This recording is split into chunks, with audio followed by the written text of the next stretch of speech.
नमस्कार दोस्तों, क्राइम तक में आपका स्वागत है। बात करते हैं स्पेशल कमिश्नर रहे किशन कुमार की। कल भी मैंने इस पर वीडियो बनाया था। सबसे पहले उनका एक बयान सामने आया, ये सुनिए। मैं Kishan Kumar, retired IPS officer, 2017 जनवरी में दिल्ली पुलिस से रिटायर हुआ था। बहुत अच्छा कैरियर रहा। स्पेशल कमिश्नर के तौर पे रिटायर हुआ, डीजीपी गोवा रहा, आईजीपी पौंडीचेरी रहा, अरुणाचल में काम किया, दिल्ली पुलिस में विभिन्न पदों पर काम किया। हमेशा लोगों की सेवा की, कानून का पालन करने की कोशिश की, परंतु मुझे पता नहीं था कि रिटायरमेंट के बाद दिल्ली पुलिस के एएसआई के हाथों मुझे रात दिन बेइज्जत होना पड़ेगा, टॉर्चर झेलना पड़ेगा, सिर्फ इस बात के लिए क्योंकि मुझे लगा कि रिटायरमेंट के बाद भी एक पुलिस अधिकारी के सामाजिक कर्तव्य होते हैं। मैं अक्टूबर 2017 में रोहिणी हाइट सेक्टर 29 रोहिणी में शिफ्ट कर गया। Flat number B flat number B 322 पे सब कुछ ठीक चल रहा था। धीरे धीरे लोगों से मेरा परिचय हुआ। लोगों के छोटे मोटे काम, किसी की कोई परेशानी हो, मैं मदद कर देता था। वहाँ पर कुछ लोगों ने मुझसे संपर्क किया और कहा कि सर, यहाँ एक दिल्ली पुलिस का एएसआई है बलवान, वो बहुत तंग करता है, ना इलेक्शन होने देता है, ना आरडब्ल्यू चलने देता है, सिर्फ अपनी मनमर्जी चलाता है, जो कोई बोलता है उसको पीटता है। मैंने सोचा ये इनका अपना मसला है। मैंने कहा भैया मैं क्या करूं, मैं तो रिटायर्ड आदमी हूं। उन्होंने कहा सर मदद कीजिए।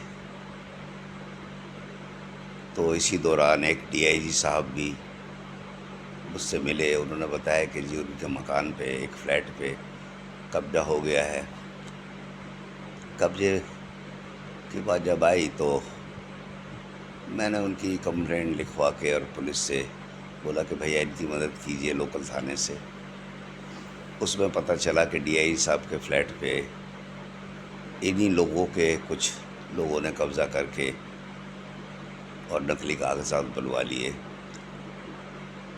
कुछ लोग गिरफ्तार हुए जो इन्हीं के साथी थे। ये रिकॉर्ड आज भी थाने में मौजूद है। वो डीआईजी थे सीआरपीएफ के। 2019 में फिर मैं आरडब्ल्यू के कामों में इंटरेस्ट लेना शुरू किया, जो कि बलवान मान को बिल्कुल पसंद नहीं आया, क्योंकि लोग मुझसे मिलते थे उसकी शिकायत लेकर।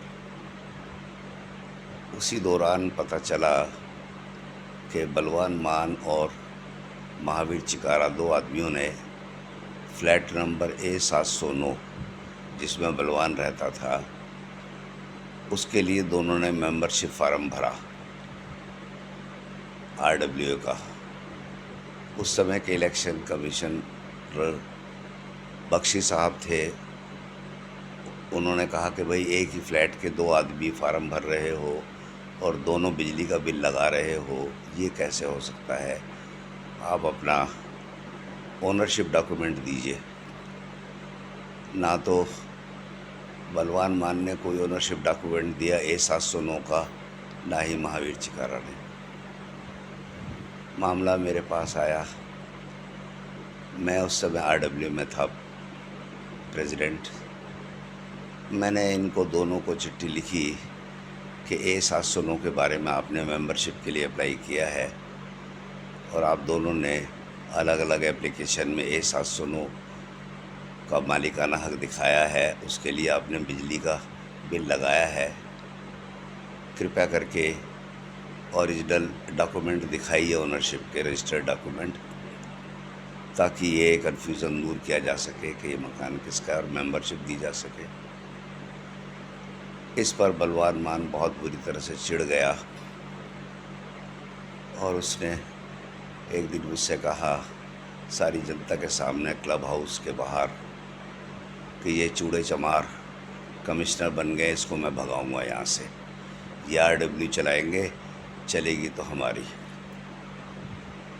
2020 में अक्टूबर में जब ये सब हरकतें वहाँ चल रही थी, इसी दौरान प्रवीण मान हमारे जनरल सेक्रेटरी थे, उन्होंने एक चिट्ठी लिखी सिक्योरिटी यूनिट दिल्ली पुलिस को, जहाँ उस समय बलवान मान पोस्टेड थे एज हेड कांस्टेबल, और उस चिट्ठी में लिखा जी कृपया करके ये बताइए क्या A709 इस तरह के फ्लैट की ओनरशिप के बारे में कोई इंटीमेशन आपके पास है। इस बात से बलवान मान चिढ़ गया। इस दौरान, ये बात अक्टूबर की है, इस दौरान अक्टूबर 2020 की, इस दौरान मैं ग्रेटर नोएडा में शिफ्ट कर गया था तंग होकर। प्रवीण मान की चिट्ठी के कारण इन्होंने, बलवान ने और उसके कुछ साथियों ने प्रवीण मान को बहुत बेरहमी से मारा, जिस पर एक FIR दर्ज हुई और उसमें भी FIR में साफ लिखा है कि इसने कहा कि तेरा कहाँ गया वो चूड़ा चमार कमिश्नर। तो प्रवीण मान ने ऑब्जेक्ट किया कि आप ऐसे कैसे बोल सकते हैं उनको, वो यहाँ नहीं रहते अब। इस तरह से बलवान ने मेरे प्रति अपने मन में द्वेष भरा और जो भी RW का कर्मी होता था, अजय श्रीवास्तव जी को पीटा, जो कि प्रधान थे बाद में। मैं तो 2020 में अक्टूबर में छोड़ छाड़ के आ गया। इसी तरह से मेरी वाइफ को एक बार जब हम वहाँ थे बहुत प्रताड़ित किया, जिस पर मुकदमा दर्ज हुआ। अजय श्रीवास्तव को पीटा, CCTV कैमरे तोड़ दिए लिफ्ट के। बलवान मान ने लोगों को मारना पीटना, मैं बहुत तंग आ गया। मेरे ऊपर शेड्यूल कास्ट होने के नाते मैं सपने में ज़िंदगी में नहीं सोचा कि मेरे ऊपर ये अत्याचार होगा। मैंने सारी बातें 2020 से ही लिखकर अलग अलग अधिकारियों को भेजी।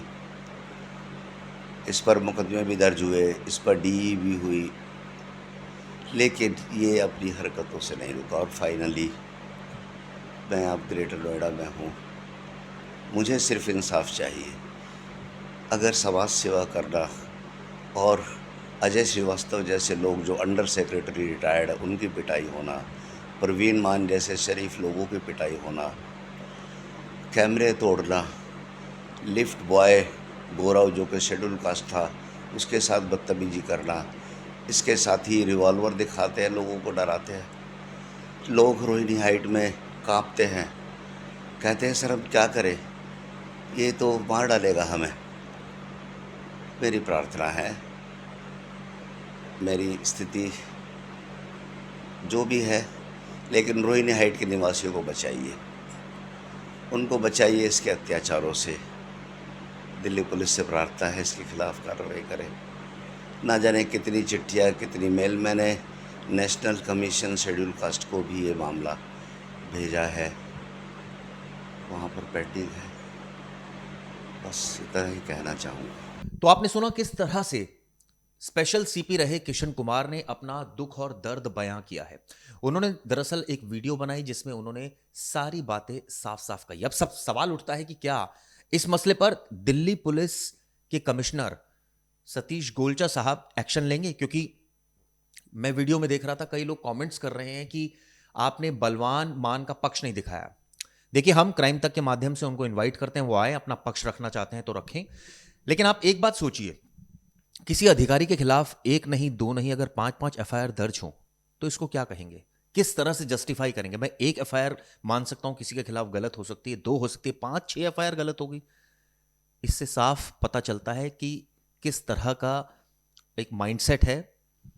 ये बात भी सच है कि कई लोग रिटायरमेंट के बाद विक्टिम कार्ड भी खेलते हैं, ये बात, इसमें भी कोई दो राय नहीं है। लेकिन हम तो खुद खुले मन से साफ साफ कह रहे हैं कि अगर इसमें जो भी दोषी हो उसके खिलाफ कार्रवाई हो, चाहे वो स्पेशल सीपी रहे किशन कुमार क्यों ना हो।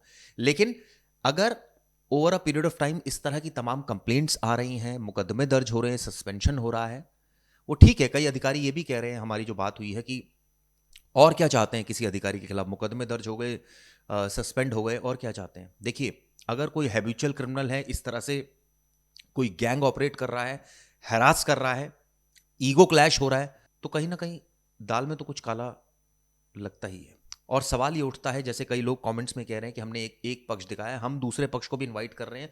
और आपको बता दूं, किसी के खिलाफ आप फर्जी मुकदमा इतने सारे दर्ज नहीं करा सकते, बहुत क्लियर कट है। मैंने भी अपनी लाइफ में बहुत सारे केसेस कवर किए हैं। एक केस हो सकता है, दो हो सकता है, लेकिन लाइन से इतने सारे फेक केसेस आपको लग रहा है कि किसी में सच्चाई नहीं है। खैर, ये तो जांच के बाद ही साफ होगी स्थिति। अब हम क्राइम तक के माध्यम से जो एएसआई हैं बलवान, उनको भी इनवाइट करते हैं, वो भी आकर अपना पक्ष रख सकते हैं। हमें कोई परहेज नहीं है। ये वीडियो दोस्तों कैसे लगी जरूर बताएगा। शुक्रिया।